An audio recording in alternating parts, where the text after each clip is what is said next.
understand your message. Though yet of Hamlet our dear brother's death, the memory be green, and that it us be fitted to bear our hearts in grief and our whole kingdom, to be contracted in one brow of woe. Yet so far hath discretion fought with nature, that we with wisest sorrow think on him, together with remembrance of ourselves. He talks of my father's death like he just wants to move on, no dwelling in the past, but more so wanting to create a new beginning for himself and only for himself. Therefore, our sister, now our queen, the imperial jointress in this warlike state, have we as twere with the defeated joy, with an auspicious and a dropping eye, with mirth and funeral and with dirge and marriage, in equal scale weighing delight and dole, taken to wife, nor have with hair and bard your better wisdom which have freely gone with the affair for long. He talks of my mother like she's an object. Now follows that you know young Fortinbras, holding a weak supposal on our work, or thinking by our late brother's death, our state be disjoint and out of frame, colleague with the dreams of his advantage, importing the surrender of those lands, lost by his father with a bond of law, to our most valiant brother, so much of him. Now here's what needs to be done.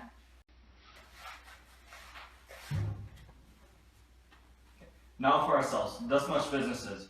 We have here writ to Norway, uncle of your Fortinbras, who, impotent and bedrid, scarcely hears of his nephew's purpose, to suppress his further gain heron.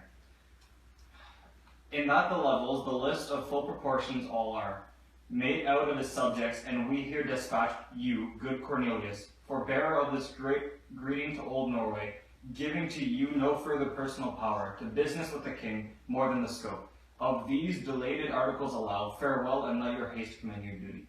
We'll do our duty to you in that and everything else. We doubt it nothing.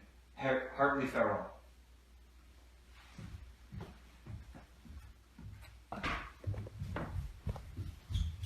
Oh, Laertes, there you are. What's the news with you? You cannot speak of the reason of the Dane, and lose your voice? What wouldst thou beg, Laertes? Thou shalt not be my offer, not thy asking. The head is not more important than the heart, and the hand is more instrumental than the mouth. Than the throne of Denmark to thy father, what wouldst thou have? My dear lord, I ask of you a favor. Willingly I came to Denmark to show my duty in your coronation, yet now I must confess my heart bends again towards France. Please let me return to France. Have you your father's permission? What's this Polonius? You have, my lord, persuaded me by laborsome petition, and at last I do beseech you, give him leave to go. As for thee, Laertes, please speaketh to us in the tongue of kings, for the young language of France doth stayeth in France. Take thy fair hour. Laertes, time be thine, and take thy best graces at thy time. I beg thee mine pardon, and grant thee mine mercy, valorous lord. Now, my cousin Hamlet and my son. He calls me his nephew, and now his son. They will soon know why I am so upset.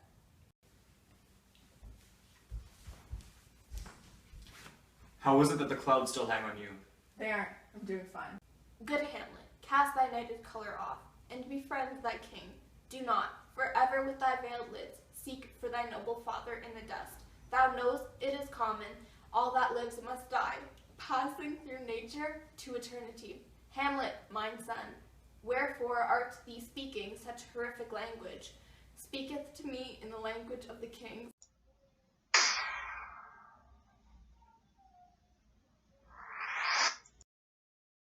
I, mother, hast pardon on me, and forsooth to befall frequently. I am mindful of. If it be, why seems it so particular with thee? Seems, madam, nay it is. I know not seems. 'Tis not alone my inky cloak, nor the dejected behaviour of the visage, together with all forms, moods, shapes of grief, that can denote me truly. These indeed seem as grief, for they are actions that a man might play. But I have that within passeth show, these but the trappings and the suits of woe.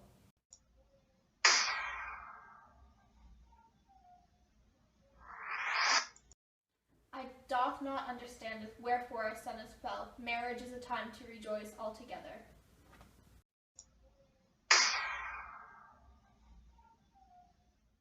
Tis sweet and commendable in your nature, Hamlet, to give these mourning duties to your father. But you must know, your father lost a father, and that father lost his. 'Tis unmanly grief. We pray you, throw to earth this unprevailing woe, and think of us as your father.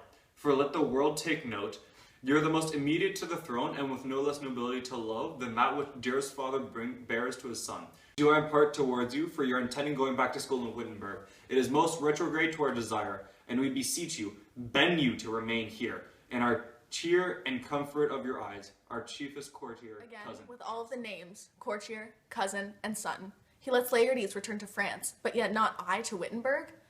They fail to realize my true pain. Why are they struggling so hard to understand?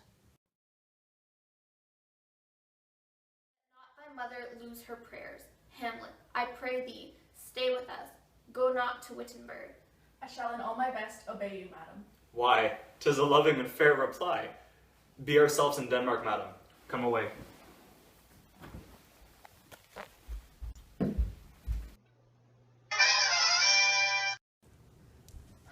Oh, so quick to jump into a sleep chamber of incest.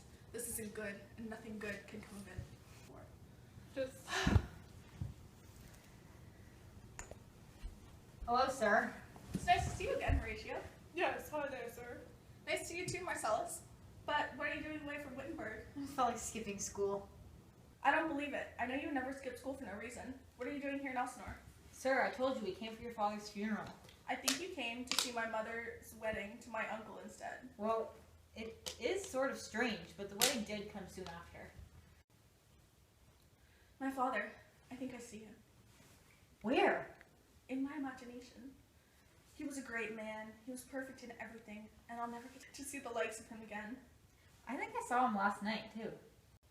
Who? Your father. My father? Yes, the dead king. You saw my father? Don't get too excited. Just listen carefully while I tell you the amazing thing I saw with this gentleman as a witness. For God's sake, just tell me.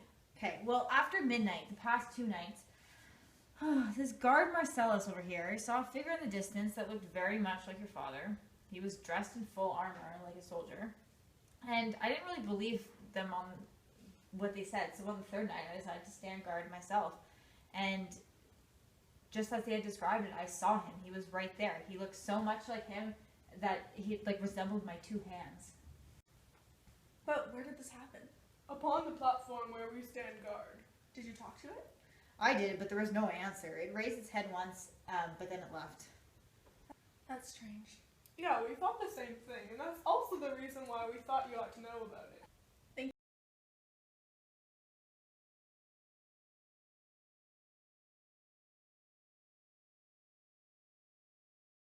He had his helmet visor up, How did he appear? more in sadness than in anger, and very pale. He fixed his eyes upon me constantly. You would have been amazed. He stayed for quite a while. His beard was grizzled gray, no? It was like I had seen it in real life, dark brown with gray whiskers. Wait, Horatio, are you still talking about the late King Hamlet? Or a cat?